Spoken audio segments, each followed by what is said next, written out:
We'll guide you through how to compare Slack and ClickUp to help you decide which tool best suits your needs. If you find this helpful, consider subscribing and liking the video.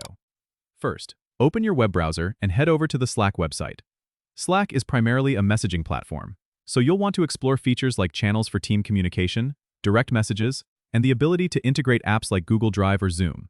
Check out how easily you can create channels for different projects or departments, and take note of the file sharing capabilities. You can also customize notifications to stay on top of important conversations without being overwhelmed. Now, let's look at ClickUp by opening its website. ClickUp is more of an all-in-one productivity tool.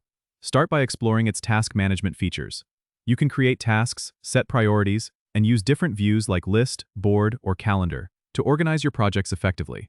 ClickUp also offers time tracking, goal setting, and document management, which can be very powerful for project management. It supports integrations with popular tools like Slack, Google Workspace, and more, so you can connect your existing workflows. One key difference to note is that Slack excels in real-time communication, while ClickUp shines in task and project management. Consider your team's needs. If communication is your primary concern, Slack might be the way to go. But if you're looking for robust task management with communication features, ClickUp could be more suitable. Remember, both platforms offer free trials or versions, so it's a good idea to test them out with your team to see which one feels right. Don't forget to subscribe and comment if this helped you out.